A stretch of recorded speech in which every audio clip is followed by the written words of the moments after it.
नमस्कार दोस्तों। बहुत दिनों से मेरी वीडियो नहीं आ पा रही, उसके लिए क्षमा चाहता हूँ। मेरे यहाँ एक देहांत हो गया था, इसलिए आप लोगों से क्षमा प्रार्थी हूँ। वीडियो लेट आ रही है। श्रोताओं, आज मैं आपको बहुत ही सुंदर कहानी सुनाने जा रहा हूँ, उसे ध्यान से सुनिए। अमरावती एक राज्य था दोस्तों। वहाँ के बहुत ही महाप्रतापी राजा हुए थे दोस्तों।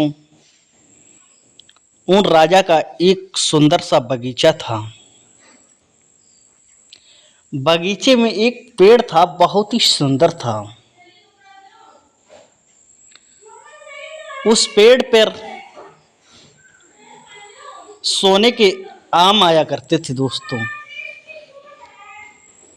काहे के आम आया करते थे? सोने के उस पेड़ पर आम आया करते थे।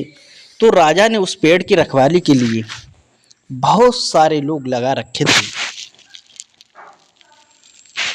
लेकिन क्या होता है, राजा उन आमों को गिनता था। जो वहाँ का माली था उसने आम को गिना, और जब उसके बाद सुबह को देखा उसमें एक आम कम था। अब वो माली परेशान हो गया कि सोने का आम कम हो गया तो मैं क्या करूँगा, राजा तो मुझे फांसी दे देगा। माली राजा के पास जाता है कि राजन, मैंने तो भली भांति बाग रखाया था पेड़, और वहाँ पर एक आम चोरी हो गया, कोई तोड़ लो गया, लेकिन फिर भी पूरी रात मैं जगा रहा मगर आम का कोई पता नहीं लगा। राजा बोला कोई बात नहीं, कहा आज से मैं उसकी रखवाली कराऊंगा। राजा ने अपने बड़े बेटे को बुलाया, देखा, उसने रखवाली करने के लिए भेजा। शाम हुई, नींद आ गई दोस्तों। नींद आ गई, जब खन आंखें खुली उसने देखा, ऊपर क्या देखता है कि सोने की चिड़ियां आती हैं, वो आम को चोंच में दबाए हुए ले जा रही थीं। तभी उसने एक बार चलाया और उस चिड़िया तो नहीं मरी, उसका पर गिरा के नीचे। तब उसने कहा अरे ये तो बहुत ही सुंदर है। राजा को दिखाया, राजा ने कहा अरे मेरे बाग में तो सोने के आम है, ये सोने की भी चिड़िया है, अगर मुझे ये सोने की चिड़िया मिलनी चाहिए। कहा अपने बेटे से जाओ इस सोने की चिड़िया को तलाश करो। दोस्तों, जिस बेटे ने पर को तोड़ा था वही बेटा चल देता है सोने की चिड़िया को तलाश करने के लिए। चलते चलते दोस्तों उसे रास्ते में एक लोमड़ी मिलती है। लोमड़ी कहती है कहाँ जा रहे हो? कहा मैं सोने की चिड़िया की तलाश में जा रहे हैं। लोमड़ी ने कहा मैं तुम्हें रास्ता बता रही हूँ, ध्यान से सुनना।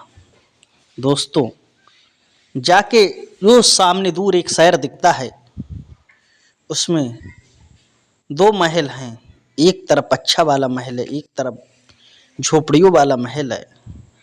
तो तुम झोपड़ी वाले महल में रुक जाना, अच्छे महल में मत रुकना। दोस्तों, वो राजकुमार सबसे बड़ा वाला गया, उसने दोनों महलों को देखा। अब सोने के सामने चांदी कौन लेगा? दोस्तों, जो सोने सा महल चमक रहा था उसी महल में चला गया। उसमें नाच गाने की आवाज़ आ रही थी, नृत्य हो रहा था। उसी में वो भूल गया कि मुझे सोने की चिड़िया तलाश करना है, शुद्ध भूल गया, वो वहीं चला गया। दोस्तों, जब बड़े बेटे का पता नहीं लगा तो मंझला बेटा था दोस्तों, उसने भी रखाना चाहा। तब उसने कहा पिताजी मैं रखाना चाह रहा हूँ। जी बोले जब आपके भाई नहीं पता लगा पाए तो तुम क्या पता लगाओगे? दोस्तों, भाई का कहा सोने की चिड़िया को पता नहीं लगा पाए। अब जो मंझला वाला भाई था वो भी चल देता है, उसे भी रास्ते में लोमड़ी मिलती है। वो भी लोमड़ी से कहता है, लोमड़ी उससे कहती भैया कहाँ जा रहे हो? उसने भी कहा मैं सोने की चिड़िया की तलाश में जा रहा हूँ। तभी लोमड़ी बोली जाओ, सही से जाओ। आगे 2 महल पड़ेंगे, एक झोपड़ी वाला महल पड़ेगा, एक अच्छा सा महल पड़ेगा। झोपड़ी में रुक जाना, अच्छे वाले में मत रुकना। दोस्तों, वो भी मंजिला वाला भी राजकुमार चला गया। उसने भी झोपड़ी वाला महल नहीं रुका और अच्छा वाला महल में दोस्तों चला गया। उसका भी पता नहीं लगा, वो भी सुध भूल गया सोने की चिड़िया को। अब 2 बेटे राजा के गायब हो चुके थे। तीसरा बेटा था दोस्तों सबसे छोटा, उसका नाम था प्रताप। दोस्तों, वास्तव में प्रताप तो प्रताप ही था, बहुत ही प्रतापी बेटा था। प्रताप बोला, पिताजी मैं जाऊंगा, मैं पता निकाल के आऊंगा भैया का। पिताजी बोले, जब बड़े वालों ने कुछ नहीं कर पाया तुम क्या कर पाओगे, तुम छोटे हो। नहीं पिताजी, मैं जरूर जाऊंगा। दोस्तों, छोटा वाला प्रताप चल देता है। चलते चलते उसे रास्ते में वही लोमड़ी मिलती है। लोमड़ी कहती है, कहाँ जा रहे हो? तभी वो कहता है, मैं सोने की चिड़िया की तलाश में जा रहा हूँ। लोमड़ी कहती है, जाओ, मेरी बात ध्यान से सुनो। आगे जाओगे 2 महल पड़ेंगे, एक अच्छा सा एक झोपड़ी वाला। तुम झोपड़ी वाले महल में रुकना।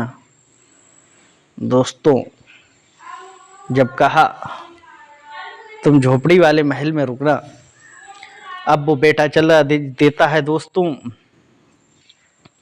आगे जब वो झोपड़ी वाले महल में दोस्तों रुका हुआ था, मान ली उसने बात। जब झोपड़ी वाली महल में रुक गया, उसने बात मान ली दोस्तों लोमड़ी की। जब लोमड़ी की बात मान ली तो वहां वो देखता है दोस्तों सोने की चिड़िया का। सोने की चिड़िया चीं चीं कर रही है, वहां पहरेदार सोए हुए हैं। जब पहरेदार सोए हुए हैं दोस्तों, और लोमड़ी ने कहा था उससे कि उन चिड़ियों को लेकर सोने के पिंजड़े में मत रखना, एक बेकार पिंजड़ा पड़ा होगा उसमें लेके आना। दोस्तों, वहां पर उसने चिड़ियों से, सोने की चिड़िया तो वो सोने के पिंजड़े में रहेंगी, उसने सोने के पिंजड़े में रख लिया। चल देता है। जब वहां चलने ही वाला था तब तक चिड़िया चिक चिक करने लगती हैं, उलट पुलट करने लगती हैं, पहरेदार जाग जाते हैं। राजा ने कहा, तुम मेरी चिड़िया को कहाँ ले जा रहे हो? राजा ने पकड़ लिया, कहा मैं तुम्हें फांसी दूंगा। दोस्तों, राजा ने कहा मैं तुम्हें फांसी दूंगा। उसने कहा नहीं, मुझे माफ कर दो। ये ठीक है, मैं माफ कर देता हूं तुम्हें, जाओ, मुझे सोने का घोड़ा चाहिए। दोस्तों, कहा कहाँ मिलेगा? कि वो आगे एक महल में सोने घोड़ा बनता है, वो मुझे लाके दो। अब छोटा राजकुमार वहां से चल देता है, क्योंकि चिड़ियों के लिए उसे सोने का घोड़ा देना था बदले में। फिर लोमड़ी मिलती है कि कहती है, तुमने मेरी बात मानी है, मुझे तुम पे दया आ रही है। तब वो कहता है, मुझे सोने का घोड़ा लेने जाना है। तभी वो कहता है, लोमड़ी कहती, जाओ, सोने का घोड़ा वहां बंधा हुआ है, वहां पर जो डालने वाली जिंद होती है वो एक सोने की बनी हुई सुंदर रखी हुई है, एक कतई बेकार रखी हुई है। अगर तुम अच्छी वाली मत डालना, बुरी वाली जो अच्छी नहीं लग रही वो घोड़े पर डाल देना और वहां से निकल आना। अब भाई छोटा राजकुमार वहां चलता है, देखता है सोने का घोड़ा बंधा हुआ है, वहां पर जिंद बनी हुई है। तो उसने कहा, सोने का घोड़ा है, उस पर अच्छी सी जिंद डालनी चाहिए। तब उसने अच्छी सी जिंद डाली। दोस्तों, जब अच्छी सी जिंद डाली, तुरंत लोग जाग गए। ये चोर चोर चोर चोर, उसे पकड़कर राजा के हवाले कर दिया। दोस्तों, जब राजा के हवाले कर दिया तब कहा कि तुम मेरी घोड़ा चुरा ला रहा था, जाओ, मैं तुम्हें घोड़ा जब दूंगा, जब छोड़ूंगा तुम्हें। आगे एक महल है, उसमें एक राजकुमारी रहती है। दोस्तों, राजकुमारी को लेकर आओ और एक घोड़ा ले जाओ। दोस्तों, वहां से छोटा राजकुमार चल देता है। तभी वो लोमड़ी से कहता है, जाओ, मैं तुम्हारी मदद करता हूं। लोमड़ी कहती है कि राजकुमारी कैसे मिलेगी? कि वो राजकुमारी जैसे ही तालाब में नहाने आए तुरंत उसका हाथ पकड़ लेना, लेकिन शर्त यह है उसे दोबारा राज्य में मत जाने देना। वो बहुत प्रयास करेगी मैं अभी आ रही हूँ, अगर तुमने छोड़ दिया तो तुम पकड़े जाओगे। अब वहां से छोटा राजकुमार प्रताप चल देता है दोस्तों, इंतजार करने लगता है। जैसे ही राजकुमारी वो तालाब में नहाने के लिए आई, तुरंत उसने हाथ पकड़ लिया कि चलो मेरे साथ। वो दोस्तों रोने लगी, चिल्लाने लगी। उसने कहा मैं अपनी मम्मी से मिलकर आता हूँ और अपने पापा से मिलकर आती हूँ। राजकुमार को दया आ गई। जैसी वो मिलने गई दोस्तों, तुरंत उसके राजा ने सैनिकों को भेजकर उसे पकड़वा गया। कहा मैं तुझे फांसी दूंगा, तूने बहुत बुरा काम करा है, मेरी बेटी को भगाकर ले जा रहा है। राजकुमार प्रताप से कहा। प्रताप दोस्तों फिर से गलती कर बैठा, अपने आप को पश्चाताप करने लगा कि मैं लोमड़े की बात मान लेता तो परेशान नहीं होता। कहा चल मैं तुझे छोड़ता हूँ, ऐसा कर जो ये मेरा महल है इसके पास में एक बहुत बड़ी विशाल सा पेड़ है, इसे काट डाल। अब दोस्तों वो राजकुमार था, उसने तो पेड़ कभी काटा ही नहीं, अब वो पेड़ को काटता क्या जाने। धीरे धीरे दोस्तों काट रहा है लेकिन कट ही नहीं रहा है। लोमड़ी थी, उसे भी उसकी दया देखी नहीं गई दोस्तों। लोमड़ी ने कहा चिंता मत कर, मैं ये पेड़ काट डालती हूँ। दोस्तों लोमड़ी ने सारा पेड़ काट दिया और कहा जा कहे जाके राजा से मैंने काट दिया। जब उस छोटे राजकुमार प्रताप ने राजा से कहा मैंने तुम्हारा पेड़ काट डाला है, तुरंत दोस्तों राजकुमारी की शादी हो गई कि ये तुम्हारे ही योग्य है। अब उसे राजकुमारी को वो लेकर चल दिया। कहा मैं इसे घोड़े वालों को दूंगा। तभी लोमड़ी बोली ये तेरी पत्नी है, तेरे साथ इसकी शादी हुई, तू इसे घोड़े वालों को क्यों देगा? जा इसे बैठाल कर। कहा ले मैं राजकुमारी ले आया, तुरंत घोड़े पर बैठना और इसे बैठालना, फिर तुझे घोड़ा को कोई पकड़ नहीं सकता है। दोस्तों वहां से राजकुमार चलता है जहां सोने का घोड़ा बंधा हुआ है, वहां पर जाता है, राजा से कहता है लो मैं राजकुमारी को ले आया हूँ। जैसे ही राज हाथ पकड़ता है, तुरंत वो घोड़े पर बैठता है राजकुमार और राजकुमारी को बैठाता है घोड़े के, मारता अच्छा घोड़ा चलता है उड़ता हुआ आकाश में। घोड़े की रफ्तार बहुत तेज थी, घोड़े की रफ्तार बहुत तेज थी दोस्तों। फिर क्या होता है, वहां से जब घोड़ा निकलकर उस राजा के पास आता है जहां चिड़ियां थीं। अब वो बेटा बोला कि अब चिड़ियां कैसे मिलेंगी, कि चिड़ियां ऐसे मिलेंगी। कहा लो मैं ये सोने का घोड़ा ले आया। जैसे ही वो कहा पहले मुझे पिजड़ा दो, सोने की चिड़िया का पिजड़ा पकड़ना, तुरंत भाग जाना। तुरंत वो राजकुमार दोस्तों घोड़े पर बैठकर वहां पर पहुंचा और बोला कि मुझे पिजड़ा दो, एक हाथ में चिड़िया लो, एक हाथ में घोड़ा दो। जैसे ही उसने पिजड़ा बढ़ाया दोस्तों, राजकुमार ने प्रताप ने उस पिजड़े को पकड़ा, तुरंत घोड़े से चल देता है दोस्तों। चलते चलते दोस्तों आराम से क्या होता है दोस्तों, लोमड़ी ने से कहा तुमने मेरी बहुत दया की, मैं तुमको कुछ देना चाहता हूँ दोस्तों। लोमड़ी ने कहा मुझे कुछ नहीं चाहिए, ध्यान रखो कभी किसी की मदद मत करना दोस्तों, और कुआं के पास में मत बैठना, और जिन्हें फांसी बुली हो उन्हें की भी मदद मत करना दोस्तों। अब वो देखता है जाता है दोस्तों, बाहर गांव के बाहर बहुत सारी भीड़ लगी हुई थी। तो गांव वालों से पूछा क्या है, कि इन दोनों की फांसी लगने जा रही है।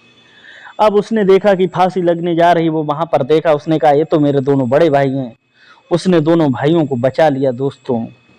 जब उसने दोनों भाइयों को बचा लिया, वहां से चल देता है। उसे जंगल में प्यास लगी थी, कुएं के पास बैठता है, वो कुएं में गिर जाता है। कुएं में पानी नहीं था लेकिन बहुत गहरा था। जब वो कुएं में गिर जाता है दोस्तों, वहां पर पानी नहीं था। वो अपने आप को परेशान महसूस करने लगता कि शायद मैं लोमड़ी की बात मान लेता। तब लोमड़ी को वो याद करता है, लोमड़ी पहुंचती है उस कुएं में और लोमड़ी कहती है कि तुम मेरी पूंछ पकड़ लो, मैं तुम्हें बाहर निकालती हूँ।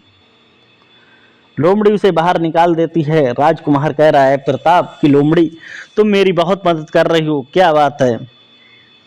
कहा बताओ, मैं तुम्हें कोई देना चाहती हूँ। लोमड़ी बोली, तुम मुझे कुछ मत दो, मैं तो मदद सबकी ही करती हूँ।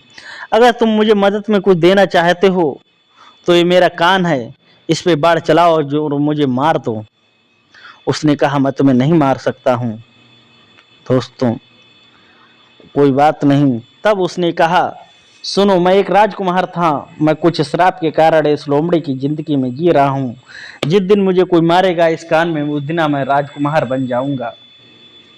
जैसे ही दोस्तों प्रताप ने धनुष बाण उठाया और राजकुमार जो लोमड़ी थे उसका कान काट दिया, तैसे ही वो एक सुंदर सा राजकुमार बन गया। बोला, मैं इसी राजकुमारी का भाई हूँ, मैं परेशान था, लोगों ने मुझे जादू से लोमड़ी बना दिया था, इसलिए मेरे जीजू बनने काबिल तुम ही हो और आप ही ने मेरी मदद की है। जब ये बात सुनी दोस्तों, वो खुश हो गया। राजकुमार ने अपनी बहन की खूब धूमधाम से शादी की।